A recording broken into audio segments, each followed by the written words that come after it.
pagi, saudara yang dikasihi Tuhan. Mari saya ajak kita merenungkan firman Tuhan pagi ini dalam 1 Yohanes 2 ayat 15. Janganlah kamu mengasihi dunia dan apa yang ada di dalamnya.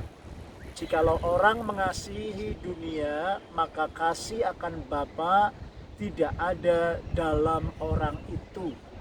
Saudara, ayat ini ayat yang sering kali kita baca.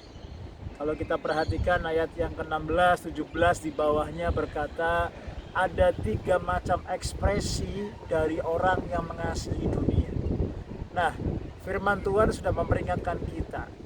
Kalau kita terjebak dalam 3 ekspresi kita mengasihi dunia, maka kasih akan Bapa tidak ada dalam orang itu.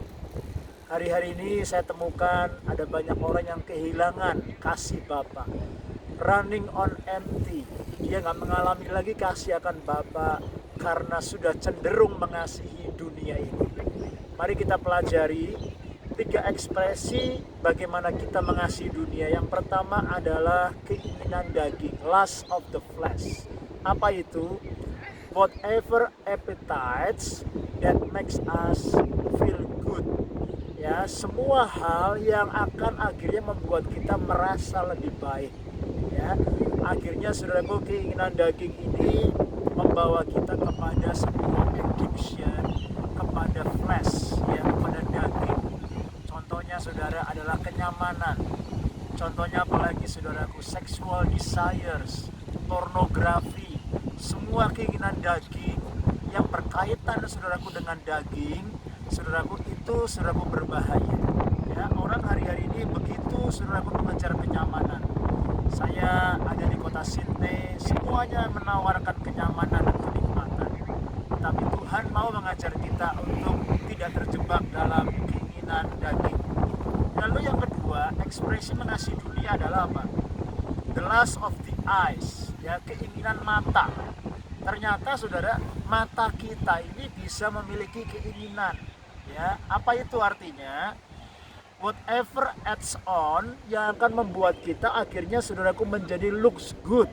Ya, apa saja yang kita ingini dengan mata kita untuk menambah hidup kita menjadi saudaraku berpenampilan lebih baik.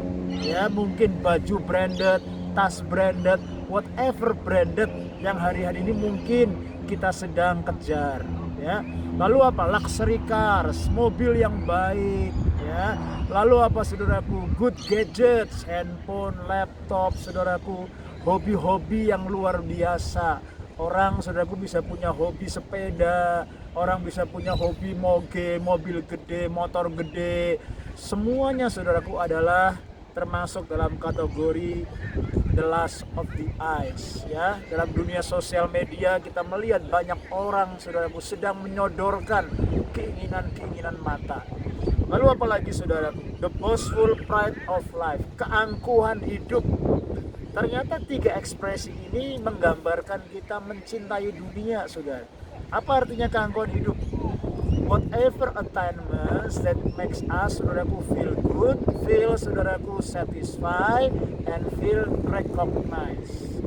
Akhirnya saudara, orang untuk menjadi dirinya recognized, orang untuk menjadi dirinya merasa important, merasa penting, orang ini akhirnya terjebak dalam egosentris, ingin dihargai, ingin diterima, ingin saudaraku dianggap merasa penting, sehingga akhirnya saudaraku orang mengejar banyak saudaraku gelar, mendapatkan gelar doktor, mendapatkan saudaraku achievement, mendapatkan so many awards, penghargaan, sehingga akhirnya saudaraku untuk memuaskan keangkuhan hidupnya. Saudara, hati-hati, semua ini tidaklah salah, tetapi yang salah adalah the condition of our heart. Kalau hari-hari ini kita lebih cintakan dunia, maka kasih akan Bapa tidak ada dalam orang itu. Demikian ayat firman Tuhan ini. Itu sebabnya saudara, mari selidiki hati kita. Apakah kita masih mengasihi Tuhan? Apakah kita masih benar-benar tahu identitas kita sesungguhnya? Bahwa Tuhan adalah Raja, Tuhan dan Tuhan dalam hidup kita. Lalu saudara, bagaimana untuk kita saudaraku bisa saudaraku mengerti bahwa prinsip ini harus kita saudaraku perhatikan baik-baik. Saudara, ternyata sistem dunia ini sangat bertolak belakang dengan nilai-nilai kerajaan Allah. Ya, dunia punya nilai sukses, achievement, status dan lain sebagainya.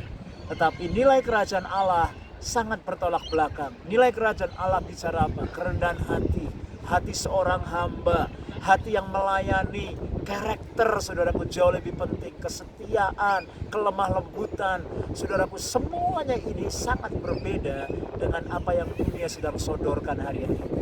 Itu sebabnya mari kita kembali kepada nilai-nilai firman Tuhan. Lalu saudara, dunia ini bukanlah yang kekal. Dunia ini hanyalah temporal. Kekayaan, kenikmatan, apapun posisi achievement kita, tidak bisa kita bawa pulang nanti kalau kita pulang ke surga Tuhan. Itu sebabnya kita menyadari semua yang ada, yang kita dapatkan di dunia ini adalah sementara. Mari kita berfokuskan kepada kekekalan. Kita tahu rasa diri kita, jati diri kita, citra diri kita tidak tergantung oleh semua itu, tetapi karena Tuhan sudah terlebih dulu mengasihi dan menerima kita. Kiranya Tuhan memberkati kita semua. Stay strong and stay blessed.